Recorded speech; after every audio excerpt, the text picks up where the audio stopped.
This is Raina Campbell, your Chief Dream Driver, and welcome to the No Parking Podcast, where through conversations and discussions with creators like yourself, we'll find interesting approaches to help you take your dreams out of park, put them in drive, and ride towards success. Hey Dream Drivers, welcome to episode 92 of the Dreams and Drive podcast. And today our guest is Sachit Gupta, and we're going to be talking all about how to get paid. So that means growing your audience, monetizing your brand, securing sponsorships, and more. Now, Sachit is the founder of SG Media Labs, where he works with some of the largest podcasters, authors, and influencers to help them grow their audience and get paid.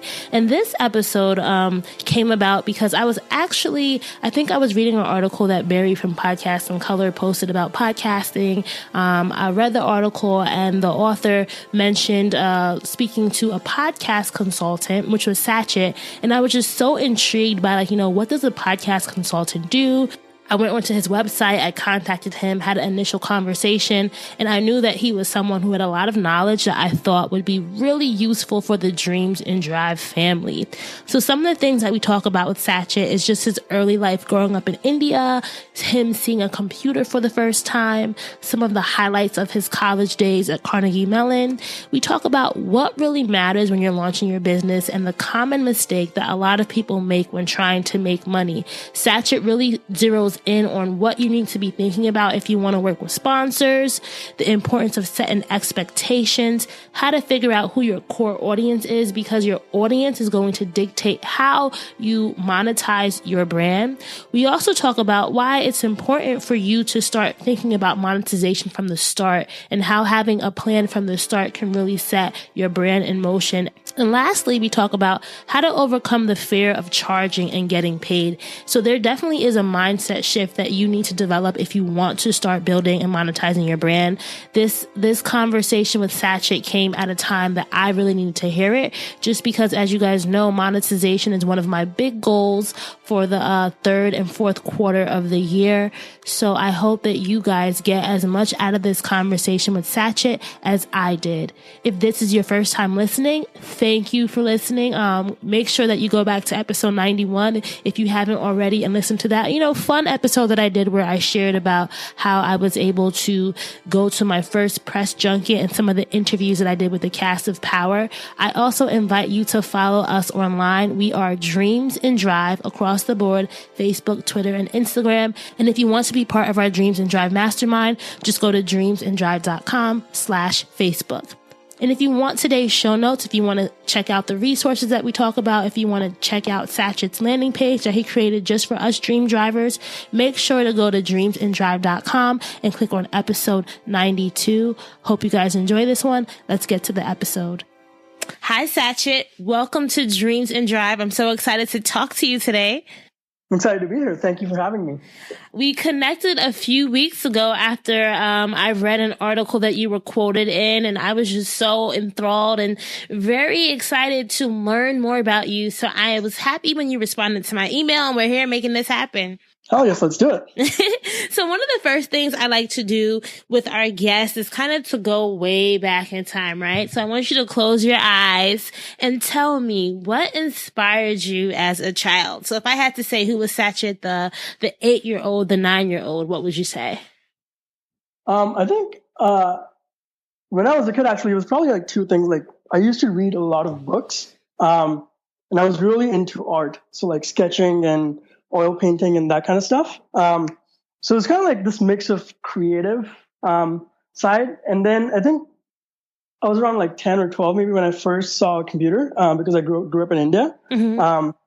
And I remember I was just hooked. So I think it was this combination of design and technology. And I grew up in a house where my dad was a businessman. So I think it was this combination of technology, design, and business. And it's funny because everything I now do actually connects all three. Technology, design, and business. Wow. So what was it like? Because, I'm trying to think of when was the first time I've ever seen a computer. I would have to say I kind of feel like computers always existed. I don't have a memory of not knowing a computer. So do you remember what it was like to actually feel a computer and get on a computer for the first time? Yeah, I actually distinctly remember it. Well, I don't know if it was the first time I saw one, but it's first memory I have of seeing one. It was in my cousin's house. It was in the basement. And it was actually a MS-DOS computer, so I don't think they even had Windows. And they were playing Pac-Man. And I remember just seeing it. I was like, wow, this looks so much fun, and it's amazing. Yeah, so I think that's the first time I saw one. And so did you have a dream when you were younger? Like what did young Satchit want to be? So as I mentioned, I grew up in India, and I had a lot of like older cousins who had come to the US to study. Cousins and actually like uncles and stuff too. So from a very, very early on, I think the biggest dream was probably I knew that once I finished high school in India, I would be coming to the US to study. All right. So that was kind of your goal as a young child, was to make it to the US? Mm-hmm. Yeah, I think it's like what everyone kind of like growing up to the US has, right? Like they want to come to the best country and then study here and then get a job and all of these different things. So at that point, that was definitely the dream. Had you visited the US before coming here for college? Yeah, I had. I actually had, it's a funny story, a ton of family in the US. The funny thing was, for some reason, they all ended up in Omaha. Nebraska? Nebraska, right. What? So I came to the US before I turned 17, I think like 5 or 6 times, and most of it was to Omaha. And my impression of what the US was based on that. So that's all I thought was here until I came to New York and California for the first time. And then I went to my parents and I was like, why have we been going to Omaha all this time?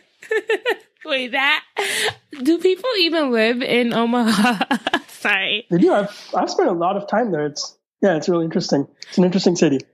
What makes it so interesting? Well, it was just when I used to come, it was like a lot of like farmland and just flat land and stuff, really open spaces, not really that many tall buildings and stuff. So it was different from like what I would see in the TV shows, but I never kind of like reconciled why the difference was there. But looking back, it's very clear why it was there. Yeah. College was really interesting. Obviously, like I did the stuff with like going to class and getting grades and all of that stuff.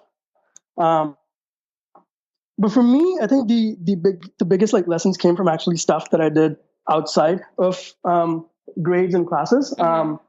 And looking back, I guess like one of the pivotal moments for me was organizing the TEDx conference at Carnegie Mellon. So this was back in 2010. TED had, I think, started the whole like TEDx movement about a year ago. So it was still new. It wasn't at that point, at the point where it's now, where everyone is basically doing a TEDx talk. And when my friend and I restarted it, we just had this like, we wanted to bring people we were inspired by to our college to share their message with the people at our college, right? And we reached out to a lot of people that have, I guess, kind of like gone on to become big names, like Chase Jarvis, who started Creative Live. Oh, wow. Chris Gillibu, who has the Art of Nonconformity blog. Jonathan Fields, who runs the Good Life Project. And these were people we had just followed. We like read their books or like seen their stuff on Twitter and their blogs and all. And we just reached out to them. And honestly, we didn't have much to offer them, right? Because TEDx doesn't allow you to pay speakers. But we just had a really good platform because we gave them this opportunity to speak to an audience that wouldn't necessarily be in front of college students. And so a lot of them ended up accepting and coming. And for me, it was, looking back, I think it was sort of the genesis of what I do now, which is basically like helping create and grow platforms for a lot of public people. Because I look for people whose messages like resonate with me. And really what I'm thinking is, okay, how do I take it to like more people, millions of people?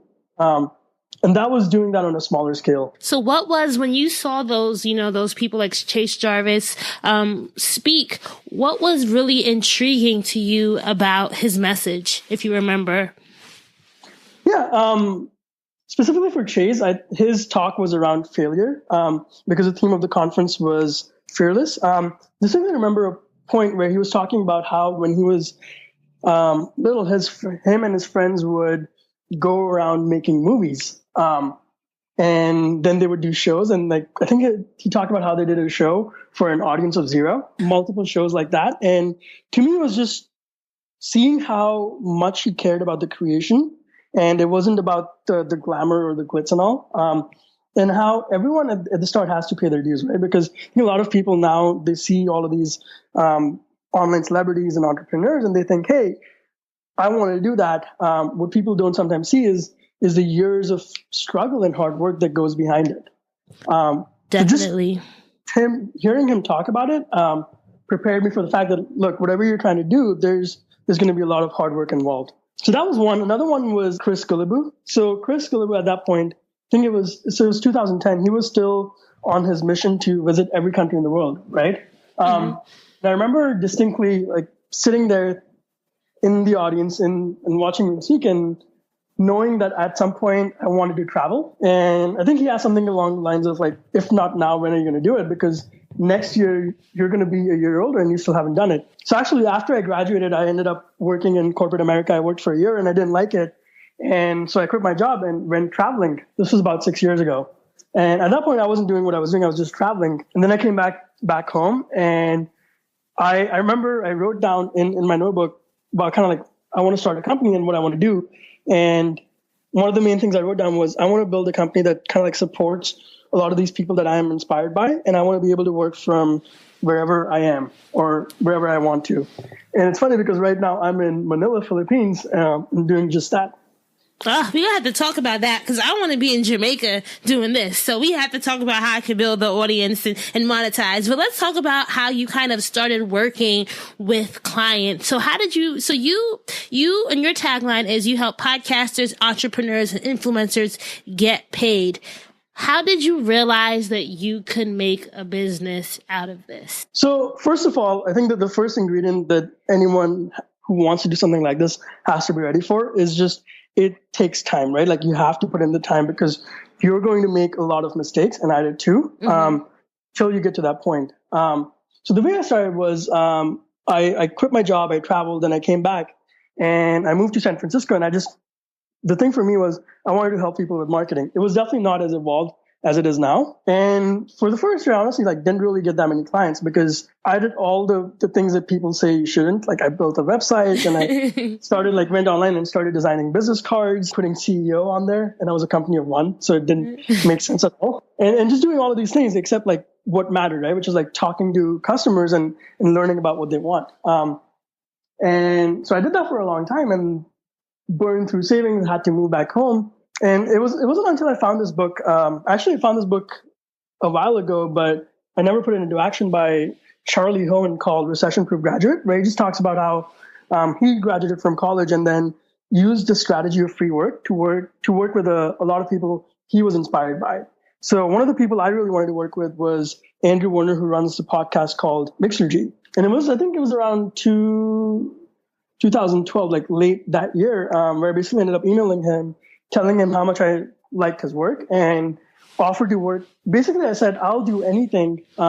Here are like 3 or 4 ideas, and I'm willing to work for free to just prove myself. Because I knew he was someone I wanted to work with and learn from. So that's how I got my start. And I remember like the first few projects that I did with him weren't anything big or complicated, right? Because he didn't know who I was. So I started working with him, and then like just over time proved myself and got more and more responsibility, and because he saw my work and saw that I did good work, he was also okay giving me opportunities on like things I wanted to try. So for example, one of the things I do now is actually I help podcasters with sponsorships, right? So this was a case where he was running sponsorships and he wasn't really happy with the way it was going. And I just went to him and said, hey, I think I can do this better. Will you let me try this? You don't have to pay me up front. If this works, then we can figure something out. But can I just try this? And he said yes. And that was the start of everything. So what were your tasks? What was the problem that you were trying to help him solve? How it started was Andrew had sponsors on his site, but what was happening was, in his own words, it wasn't making enough revenue. Sponsors weren't having a good experience. And basically, it was at a point where he wanted to get rid of it, right? because he didn't want to deal with it. Like what he likes to do, as a lot of creatives like to do, is create content and interview people and talk to people. Like that's his genius zone. That's what he loves to do.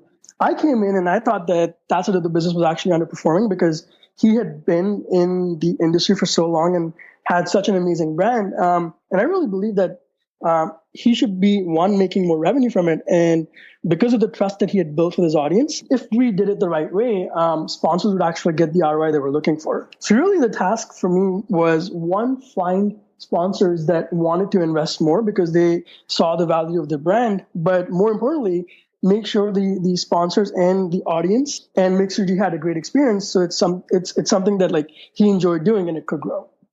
Okay. So I guess that was the problem. And then how did you go about solving it? And maybe we can tie in how people who may be tasked with, similar issues in their business can also learn from the strategies that you implemented with Mixergy.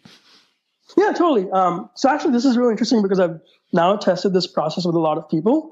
So I'll tell you like what the mistake most people make first is. Okay. You want to start there? Yeah, let's start there. So one of because I got a lot of emails and messages from people, and all the messages start off with, I want to get sponsors. How do I get sponsors, right? And the first question I ask is, okay, who's your audience? Who are your ideal sponsors? Why do they want to connect with your audience? And what is the ROI sponsors are looking for? And the question about like, what is the ROI sponsors are looking for? No one asked that question, because I think a lot of people just want sponsors because it sounds fancy. Yeah, that's right? true. But no one is really thinking, okay, like once they get sponsors, how do I actually deliver for them? What do they want and how do I actually deliver? Now, I'll actually tell you two quick stories around that. So one of my clients, she runs a really popular baking blog, and I started working with her late last year on helping her grow her sponsorships, right? And one of the first things I actually asked her to do is go back to all of the kind of like older sponsors she worked with or like companies she worked with, and don't even try and get sponsorships. Just basically go to them and like start asking them about themselves and like what they're looking for. And she did, I think, like 3 to 5 of these calls, and she came back and she's like, you won't believe what happened. Because her experience of just dealing with sponsors completely changed. Because what happened was she went and did these calls, and some of the sponsors were just amazed. Like she heard feedback like, wow, I can't believe you're doing this because no one does this. Or another rep from a PR company, which works with a lot of sponsors she wants to work with, said, we're going to put you on our short list for influencers we want to work with just because you did this, because no one does that. That's sponsor. And I've also had like a lot of conversations with sponsors around this, right? Because whenever I work with a sponsor, we're spending a lot of time with them, just kind of like figuring out what is the ROI they're looking for, what is their customer acquisition cost, like how much they're spending on other mediums like Facebook and ads. Because what we want to do is we want to try and beat that and show them this can perform better than that, or at an equal ROI. And they tell me the same thing. They're like, no one's really asking us these questions. Some sponsors actually, like, I'll ask these questions and they won't even know the number. So they go back and get the right number. And then they say the same thing where like, no one really asked us this before. Some sponsors even have told me that they'll sponsor a podcast, let's say for like 4 weeks. And then the sponsorship ends and the podcaster or the influencer or whatever never comes back and even asks them like how it went. So that's a lesson in what not to do, right? So coming back to your original question, I think the biggest thing we did was we really went to sponsors and tried to understand what they wanted and how they measured ROI. What were some of the questions that you asked them? I start with always like trying to understand like who their ideal audience is, to really see like if their audience matches with the person they're trying to work with. And then based on that, I just ask them like, tell me more about your product. How does it work? How do people sign up? So for example, we work with a lot of software as a service companies, right? And usually the metrics that they look at is customer acquisition cost, which is like how much are you willing to pay to acquire a customer? And then what is the lifetime value? So like over the lifetime, like how much is a customer worth? Mm-hmm. So I'll ask them for those numbers, and a lot of sponsors actually, they don't want to give them out, or they don't even know what they are. So they have to kind of like go find those. Basically, based on the investment they want to make, the most important question I ask is, okay, so let's say like you want to invest $10,000. How many customers do you need out of this promotion to make this a success for you, for you to get a positive ROI? Implicit in that question also is because the thing is like, even like when you're talking to someone, let's say like a marketing manager who works at a company you're trying to work with, right?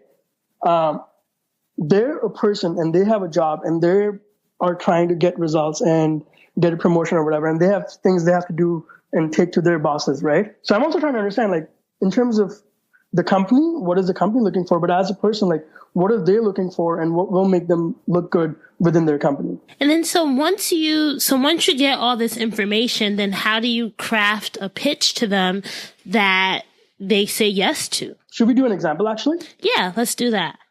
Okay, so let's say like a company is doing email marketing, and they come to us and they're like, hey, we have this huge budget and we want to sponsor your podcast. So the first thing I'll ask them is, okay, let's say the budget is $10,000, right? I'll ask them, like, what is their customer acquisition cost, which is basically like, how much are they willing to pay for a customer? And this isn't a number for any specific company. It's just a number I'm kind of pulling up. Let's say like they say it's $100. Okay. So that means if they spend $10,000, they're looking to get at least, 100? 10, yeah, 100.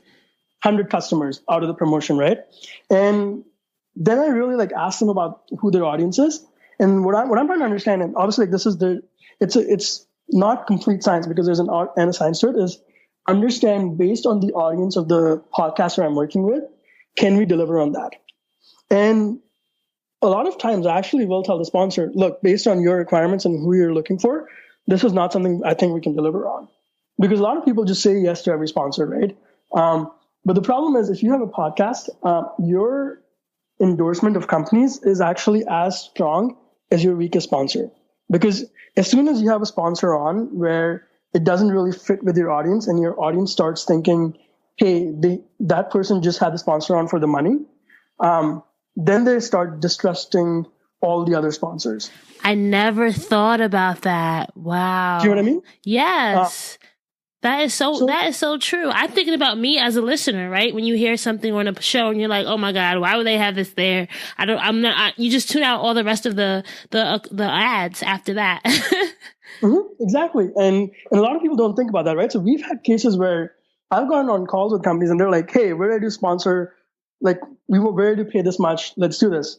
And I have to say, no, hold on. Let's first make sure it's a good fit, because I know if that company isn't a good fit, then it's going to hurt all the other sponsor relationships. Wow. So then you'll say no to people that aren't a good fit. And then the people who are a good fit, you'll create a package for them that you know you can deliver on?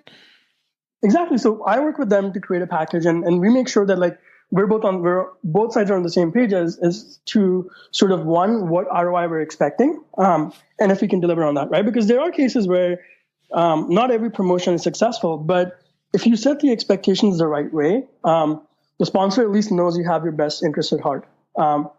So once that's done, we create a package and then share it with them. And once it is accepted, that's the deal closed. For most people, that's where the work ends. So what they do is they'll just get sort of like a PDF from the sponsor, where the sponsor's like, read this as this, and they'll just read it, and then it's done. But we actually, like, for me, like, that's when actually the real work starts, because then we work with the sponsor to really craft a pitch that will get our audience excited, right? Because the podcaster or the influencer, whoever, that person knows their audience the best, and they know what kind of message will resonate with them. And so they should actually be the ones working with the sponsor to like write the pitch. And a big mistake people make is they just read whatever a sponsor will give them. But the thing is, like, the sponsor doesn't actually know your audience specifically and doesn't understand specifically what your audience wants. That's very true. So you have to then take the work to actually craft something that is specific to your audience desires. And I think we keep talking about this whole idea of knowing your audience. And as you said, that is one of the first questions you need to ask yourself before you go and look for go and look for a sponsor. And I think that's something that a lot of creatives think they know their audience, but they don't really know their audience. Do you have any tips for how, influencers or entrepreneurs can really hone in on who their core audience is? Yeah, definitely. So let's take an example of actually someone who already has some sort of audience, right? Okay. This is another client of mine, JB Glossinger, who runs a site called morningcoach.com. So he had been in the podcasting game for years, I think like almost like 10 years. And when we started working together, he was kind of having the same problem where his business was going good. Like he had a membership site that was running with I think it was 500 or 1,000 plus customers or something. But he just wasn't feeling it. Like he wasn't feeling the business. And he was spending a lot of time on sort of like internet marketing stuff, like building funnels and trying to figure out ads and all these different things that everyone's telling you need to do, right? And his was the same problem where like we started working together. And the first thing I always like tell people to do is start going and talking to your audience. So what he did was I shared specific questions with him, and basically he started surveying his audience. And more than that, he started actually like calling his audience members on the phone to just ask them questions and learn about what they're doing and what they want. Wow. And then how did that insight then help him in his sponsorship process? Let's back up a bit, right? Okay. A lot of creatives, and it's something I'm seeing recently, is when they think of monetizing their audience, the first and only thing they're thinking about is sponsorships. So a lot of people think, hey, if I can get a sponsor, that's like the holy grail, I've made it. But sponsorship actually doesn't make sense for most people, because if you actually look at the numbers, the only way you can make a significant revenue from sponsorships is if you have a big enough audience, right? Because if you don't have a huge audience, then the amount of revenue you'll make from sponsorship will honestly, like, it's not even worth your time to do it. And that's what I tell a lot of people too, is like, hey, your audience isn't that huge, so I wouldn't even focus on sponsorship because it's just going to waste your time. Is there a number before we go any further? Is there a number that you kind of tell people, if you get this amount, then you probably are ready for sponsorships?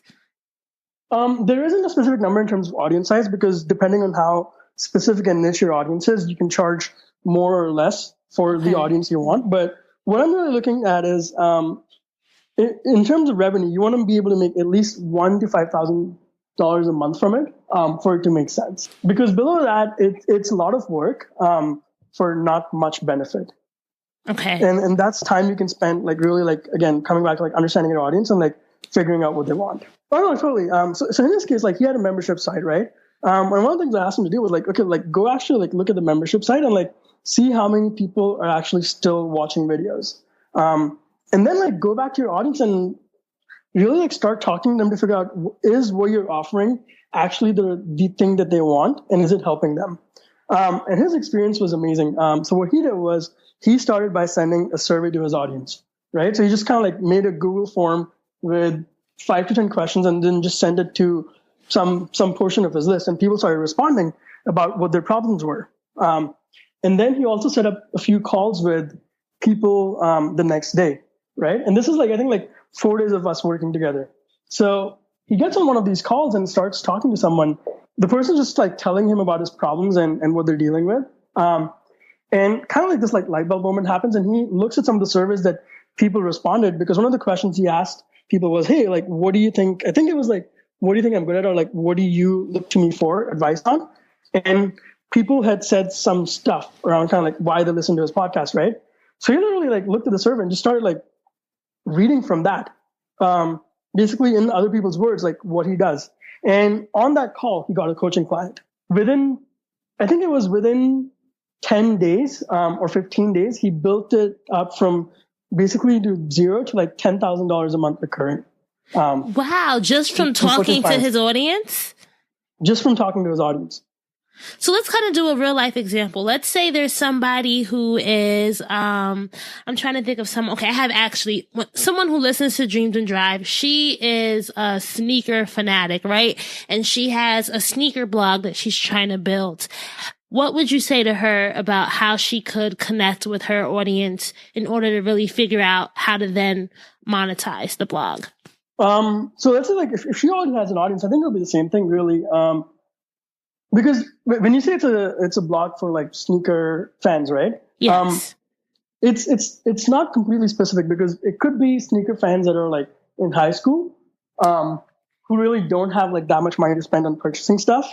Or it could be people, let's say in their like 30s or 40s, who are collecting classic sneakers from the 70s and 80s. And these are people who are willing to spend thousands of dollars on just one sneaker.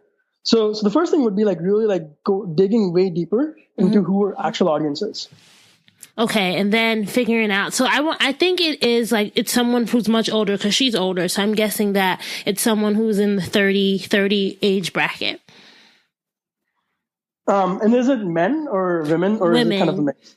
Women. Okay. Yeah. So I would kind of like first start going really like specific into like who those people are, right? Mm-hmm. And then from there, I don't know that much about sneakers, but I'm kind of just thinking. Yeah. Then start thinking about for those people who collect sneakers, like what are kind of like the problems they face, either related to sneakers or just in their lives, right? So like let's say women in their 30s who are collecting running sneakers or sneakers related to like sports and stuff, right? Mm-hmm. So that means these are people who are probably into like athletics and fitness and health and all of these different things, right? So she can start monetizing in two different ways. One, she could look at maybe like creating some sort of online programs or coaching or products around health, right? Because that's clearly a topic her audience is interested in.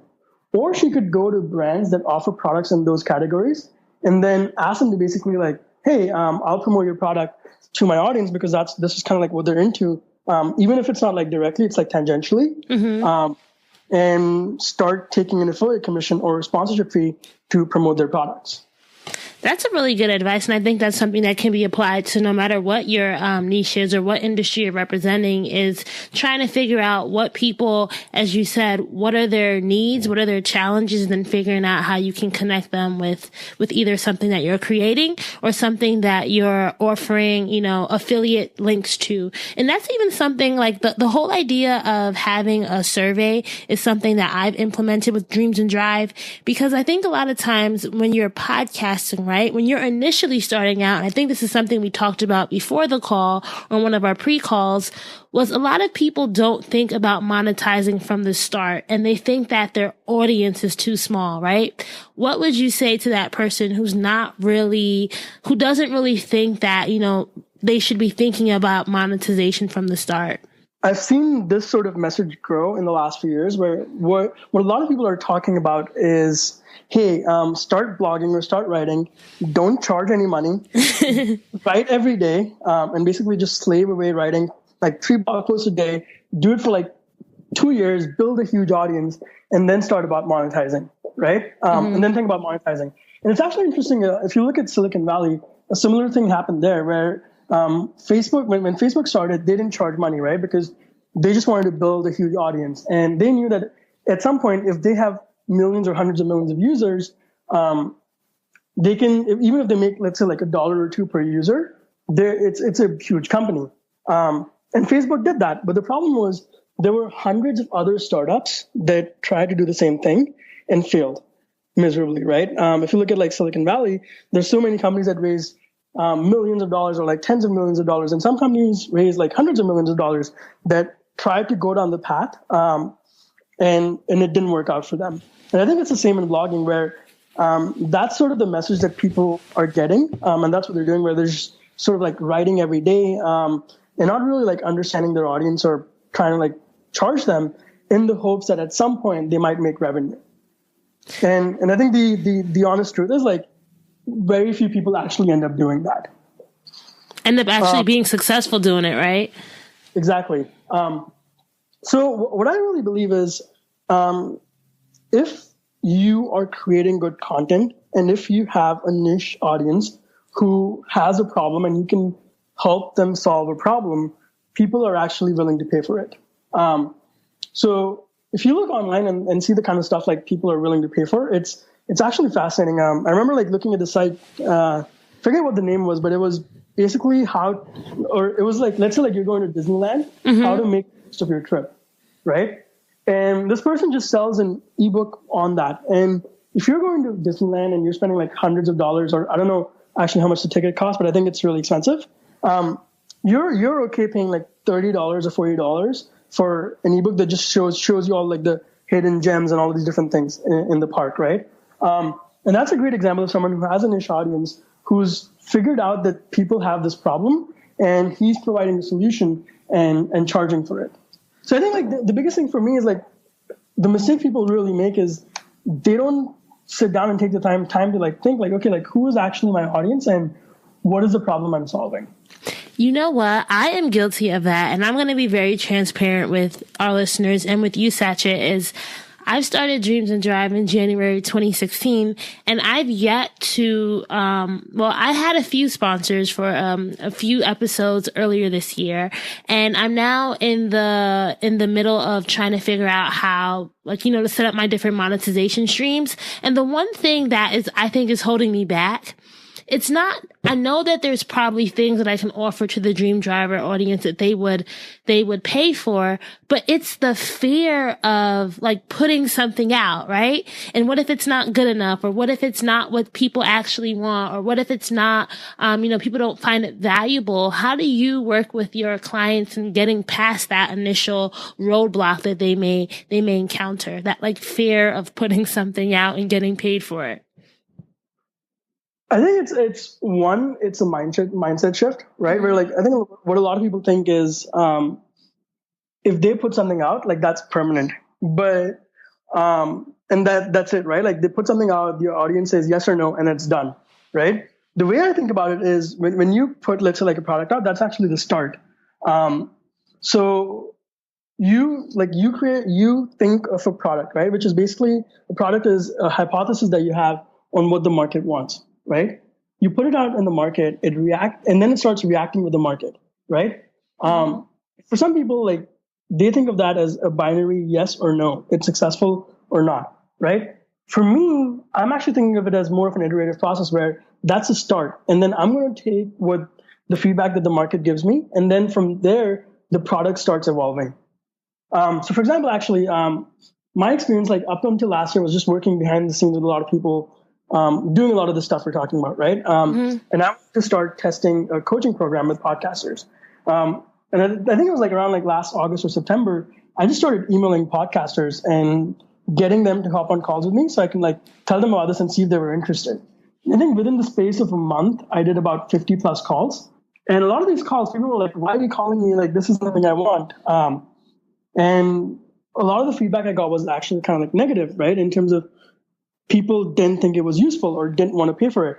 But at the same time, within that, I found 3 or 4 people that were willing to pay for it and that were willing to make an investment. And a lot of the stories that I talked about, JB, Glossinger, and Tessa, and all of these people, that's how I met them. And they got results. And through that process of having those conversations and working with people on the product, the product has evolved. So what I thought the product was going to be back in September of last year, now it's completely different, right? And the only way I could have done that was by talking to people and testing and iterating on it. So I think the first thing for me was it's kind of having this mindset shift where instead of thinking of it as a binary success or not success, it was knowing that, hey, this is just a hypothesis that I'm going to put out in the market, and as I get feedback, it's going to evolve and it's going to continue to get better. That is I love that you said that. And that mindset shift is something that if you think of it as something that you can improve upon, right? If you put it out and it sucks, you can make it better, or you can pull it down and do something else, but you really just have to. And I think, something that is a theme that comes up in a lot of our episodes is you just have to get started and you just have to put it out there, because you're wasting time and you're wasting potential revenue that you could be making, right? Mm-hmm. On this, actually, Reid Hoffman, who's one of the founders of LinkedIn, has an amazing quote, which is, if you're not embarrassed by the first version of your product, you launch too late. And I just love that quote, because I think a lot of people, the mistake they actually make is, and I'm guilty of this too, is they wait way too long to launch the first version. And yeah, it's that's just basically an opportunity cost in terms of all the potential revenue lost, and more importantly, all the potential feedback that you could have gotten from the market and then made your product better that you just lost. So how many people do you think you need to talk to before you know you have a good sample size to kind of, create, think about what you need to create? I think in this case, it's probably more of an art than a science, an exact science. Okay. I think what happens is once you start talking to people, if you, let's say, talk to 10, you'll end up having 1 or 2 conversations where you just have this feeling that this is going to work, right? So that's one. Another actually great example is from my friend Colin, who runs a company called Carb.io. They basically help a lot of SaaS companies do cold email at scale.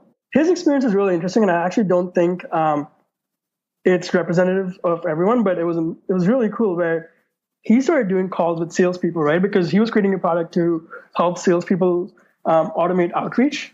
And I think what happened with them was they did 5 calls and they got 7 customers because the product idea was so good that the people that did calls with started bringing them more customers. So that's actually when you know like something is just going to work. But I don't think that happens for everyone. But I think it's if you do 10 calls and you have like 2 or 3 good calls where people are excited and more than that, like they're willing to pay for something that doesn't exist, you know you've got a good product. And then you have to just put it out there and test it. And if the product comes back and the market doesn't like it, then you can always iterate and figure out what you have to tweak to make it better. But something that I want to ask you, because you work with a lot of clients, some of which we can't name, but I do want to ask you this, because I was at an event this past weekend, and there was a theme that a lot of the women in the room, it was a podcasting event, and a lot of people said you won't get rich with podcasts, right? You won't get rich doing this. It's the money is very hard to be made in podcasting and content creation. So, in this lifestyle creative realm, do you think it's true, or do you think a lot of people have just kind of given up on the possibility that you can make real dollars with a lifestyle business? I think the first question is like, how do you define rich? Like, what is the definition they're using when they're saying you won't get rich? I guess, you can, I think for this audience, it's probably, you can leave your full-time job and do it full-time. Let's say 6 figures, like something that you can actually kind of live off in the New York City area, because that's where we're all from. Got it. I definitely think it's sustainable. I think another mistake people make is like they think of podcasting as something that's separate from running a business, right? So for example, like one of my clients actually, she said something really insightful that I didn't understand until she said it. And what she said was the work we did together like helped her make more revenue and all, but really like it helped her start thinking of herself from like a hobby blogger to more of a business owner, right? And at the end of the day, podcasting or blogging or posting photos on Instagram and all of these different things, they're just ways to create content in different forms, like images, text, audio, to provide information to people. That's all they are. There are different ways or mediums of like communicating information. I think the part that people miss is like really asking the question, like, what is actually the information? Who is it for? And like, what is it helping them achieve? And I believe if you help people solve problems that they have in their lives that are big, hairy problems, they are willing to pay money for them. And as long as you're doing that, you can build a 6-figure or more business. So really zeroing in on the value that you're providing and helping people fix those. Exactly. And I think that also then shows you that you have to be in it for the right reasons, because some people may start, a blog, or some people may start a podcast because they want to be popular, right? And they don't necessarily care about the audience. So it really does, you have to ask yourself, like, what's your goal as a content creator? Because if it's just to do it for fun, then maybe the expectation should be that you may not necessarily get quote unquote rich from it. Yeah, exactly. And I think there's a lot of people who want to do it for fame, right? But the question that there is like, okay, let's say you get the fame, then what? Like, why do you want fame? Because I think the people that I know who are actually like famous or who are doing it, they don't do it for the fame. They do it for some other reason. Like for them, they've seen a problem in the marketplace or in the way people think, and they're trying to change that. They're trying to change cultures or how people think, right? And the fame, honestly, is just a byproduct. For example, like I have one of my mentors. He sort of came out out of nowhere in the online world over the last 4 years, and he's built a huge following. And I've talked to him about this, and he tells me the same thing. He's like, I actually don't want fame. Like, I don't really want to go to conferences or speak on stages or whatever. All I want to do is I want to change the way like certain industries think about this particular topic, and create programs that help people achieve freedom in their lives, right? And that's why he's doing that. And the funny thing is, he's actually getting more famous than a lot of the people who want to be just famous. if you look at actors, it's sort of the same thing, right? Like, I think Steve Martin has this great quote, which is "Be so good they can't ignore you." And once you get really good at your craft and like solving problems and helping people and helping other people achieve things in their lives, you will get famous.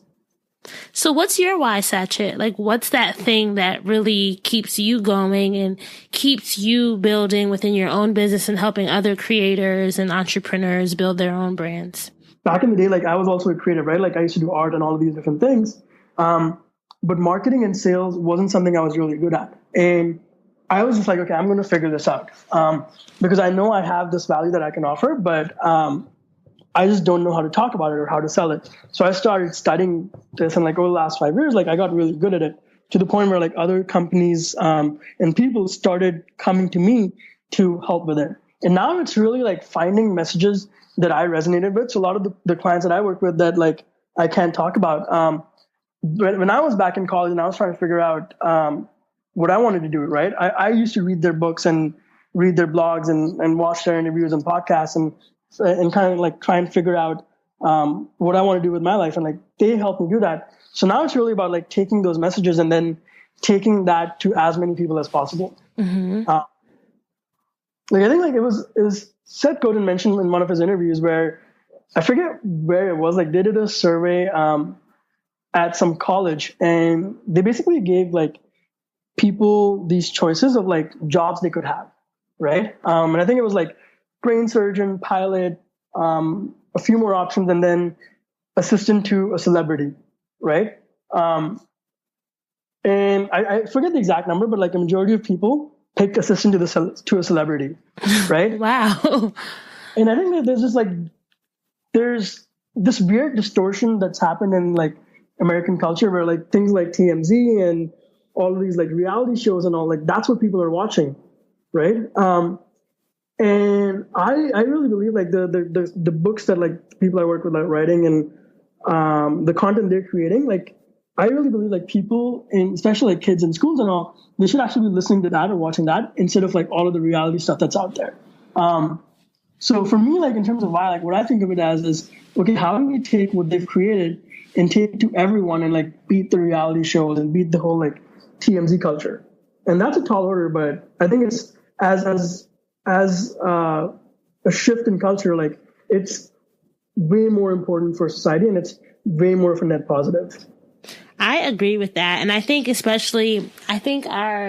the way that children nowadays are learning is so different, and there's so much that they could be exposed to if we figure out how to kind of get it to them. And I hope that the next generation is not as messed up as I think they may be. But at the same time, they probably will be a lot more technologically advanced. But what are they doing with the technology will be something that I'm interested in seeing. But Sachi, I have a question.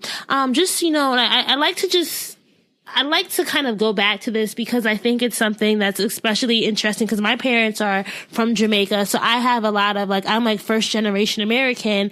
And with you, your family, I don't know if a lot of your family is still in India, if a lot of them are still here, but what do your parents think of what you're doing? And, how do you explain it to them? Because I know when I tell my parents I have a podcast, they're like, oh, what? It's very interesting to hear them. Yeah, I think my parents still tell people I do something with computers because that was my background. But honestly, it's hard because even like what I'm doing is changing and evolving so much right now. Like what I was doing last year compared to what I'm doing this year is completely different. But I think like the way I explain it is like I tell them what I do is like I really like help a lot of like support a lot of like authors and people who create media in public. Okay. So like that's like the simplest explanation. All right. And something else is you talked about how you really study these books and these a lot of leaders, a lot of the mentors that you got to know over the years. But what are some recommended tools and resources that you would have for someone who's really trying to learn more about marketing and sales and building their audience? Yeah. So let's say like someone's trying to learn about marketing. I think the best thing they can do, and this is what I did, and I think it really like is sort of this like secret weapon of a lot of like big name marketers is study the greats that came before you. So I found sales letters that some of the top marketers like David Ogilvy and all wrote back in the 50s and 60s. I actually did this thing where like I would start writing them out by hand every day. And what happens is like if you do this consistently for like 1 to 3 months, I think your brain actually starts rewriting where like you'll start noticing patterns in what they're doing.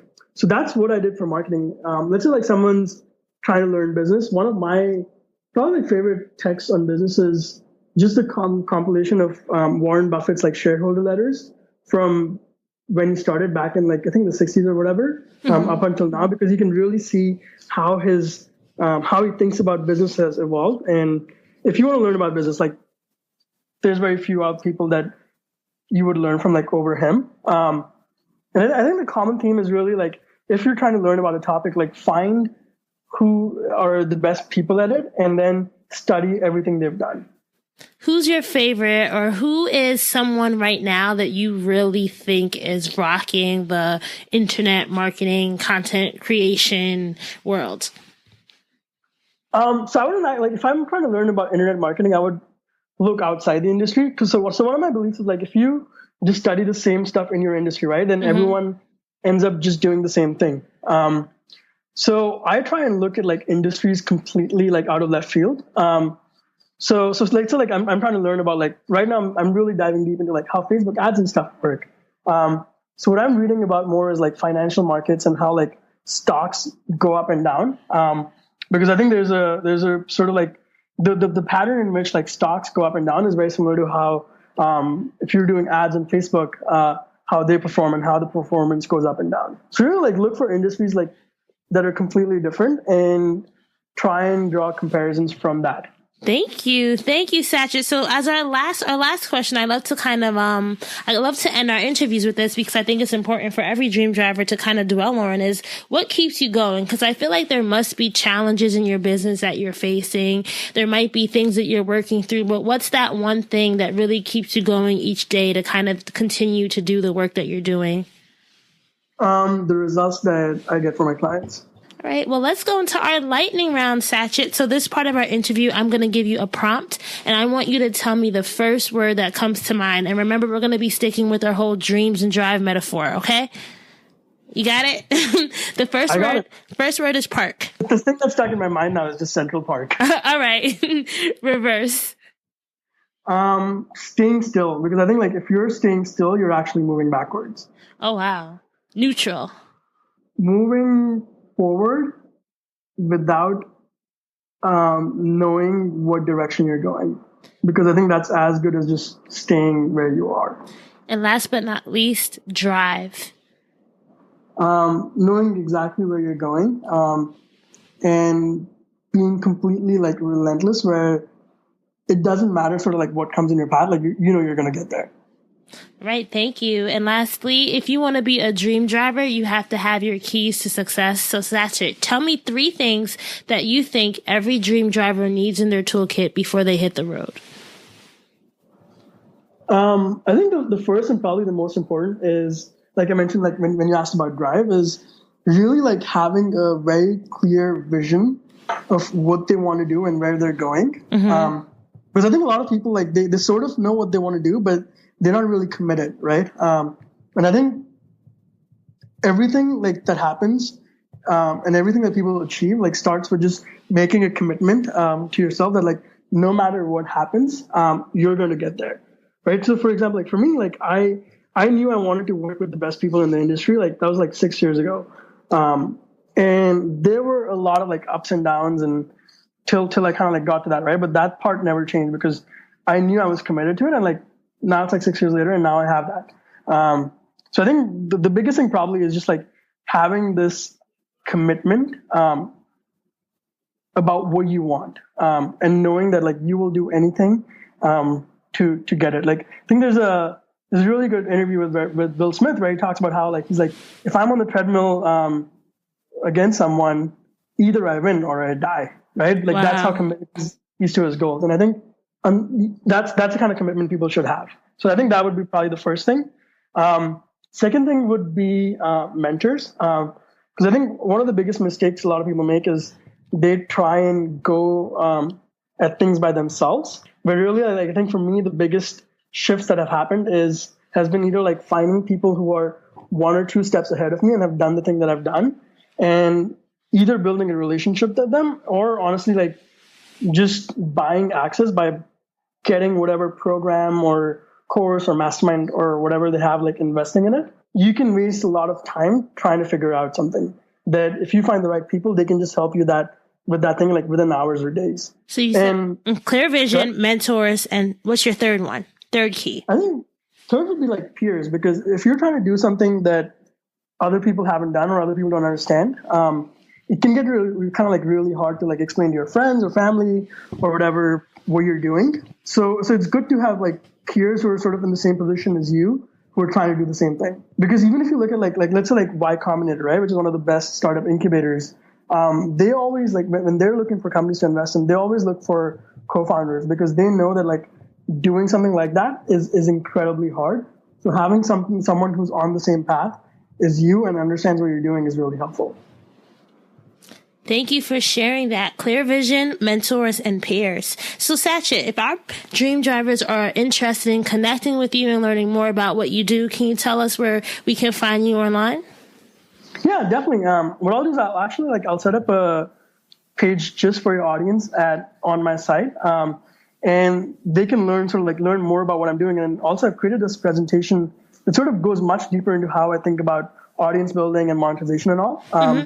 And they can get that for free along with some of the stories that I mentioned. So that will be at sgmedialabs.com/dreamsanddrive. All right. So I'll link to that in the show notes so you guys can get it there. That's going to be sgmedialabs.com/dreamsanddrive. And we are so happy that you have been on the show today. I have so many notes, so many things that I'm going to implement. Dream drivers, I might be asking you guys to get on the phone with me. So all because of Sachin. So I have to tell you how the results go, Sachin. Perfect. All right. Thank you. Thank you so much for having me. This was amazing. It was a huge pleasure. All right. So that's a wrap for our episode with Sachin. I hope that you enjoyed hearing his dream driving story as well as his keys to success. This episode has a lot of nuggets, a lot of actionable nuggets that I hope that you all can take away. And if you put any of these things into practice and see some type of results, make sure to let us know. You can do so by sharing it online. So whether you're on Facebook, Twitter, and Instagram, and you want to connect there, we are Dreams and Drive across the board. If you want to send me an email, you definitely can as well, Raina@dreamsanddrive.com. It's always so exciting to see how the Dreams and Drive community is growing and how these episodes are helping you guys in your own life. Don't forget to check out our show notes page. That's dreamsanddrive.com, and you can click on episode 92 and you can get all the resources that we mentioned in the episode, as well as get the link to the SG Media Lab site that Sachin set up. And that's sgmedialabs.com/dreamsanddrive. You can check out some of his case studies and just learn some more about what Sachin does with his clients there as well. So episode 93 is going to be a pleasure to share with you guys. We're going to be speaking with Ayana Iman, and she's going to be talking about her life and how she was able to really find herself. She talks about becoming a young mother, some of the challenges that she faced through that, and how she was able to find herself as a writer, as a blogger, as a professional life coach. And I think her story is going to be inspiring to a lot of people, so stay tuned for that. Remember, there are so many ways that you guys can listen to the podcast. Right now, we are on Apple Podcasts, we are on SoundCloud, we're Stitcher, iHeartRadio, TuneIn, all the different podcast listening apps. We should be on there. Let me know where you listen to to Dreams and Drive. That'd be kind of fun social thing to enact this week. So what about this? If you listen to Dreams and Drive, take a screenshot of the app that you listen to us on, and then whatever platform, whether it be Facebook, Twitter, or Instagram, preferably Twitter or Instagram, post about it, right? And then use the hashtag Dreams and Drive so I can go in there and repost some of the stuff. I'd love to do that this week. So if you want to be a part of that, do it. Let me know. And hopefully your post will be on the Dreams and Drive social channels as well. All right. Keep dreaming, keep driving, and we'll chat again in episode 93.